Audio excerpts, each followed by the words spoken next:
So அந்த week நீங்கள் evict ஆகலைன்னா வேறு யாராக இருப்பாங்கன்னு நினைக்கிறேன்? சாண்ட்ரா ஆயிருப்பாங்க. நான் சாண்ட்ரா தான் ஆவாங்கன்னு நினச்சிட்டு இருந்தேன். ஸோ உள்ளே இருக்கும்போது ஒருத்தர் நம்பியிருப்பீங்க.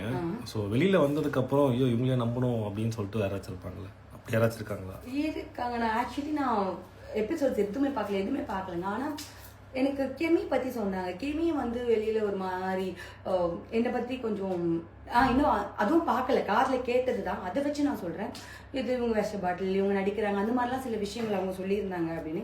எனக்கு ரொம்ப ஆச்சரியமாக இருந்தது. போன நாள்லேருந்து நான் ஃப்ரெண்டானது கெமியோட தான். ஒரே பெட்டில் தான் படுத்திருக்கோம். நைட்லாம் கட்டி பிடிச்சி லவ் யூ சொல்லிட்டு தான் தூங்க போவாங்க.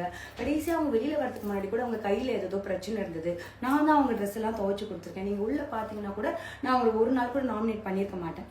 எனக்கான இவங்க ஏதோ நம்ம நாமினேட் பண்ணுறாங்கன்னு எனக்கு டவுட் கூட இருந்திருக்கு. அது கூட அவங்க பேசும்போது நம்ம எந்த பொண்ணை போய் அப்படின்னு நினச்சிட்டோமே, அப்படிலாம் இருக்காதுன்னா நான் யோசிச்சிருக்கேன். அப்படிதான் அவங்க வெளியில வர வரைக்குமே ரிலேஷன்ஷிப் இருந்தது. ஆனா வெளியில வந்து அவங்க என்னை பத்தி இப்படிலாம் இந்த வாரத்தெல்லாம் சொல்லியிருக்காங்களா சீரியஸ்ல அப்படின்னு எனக்கு ரொம்ப ஆச்சரியமா இருந்தது.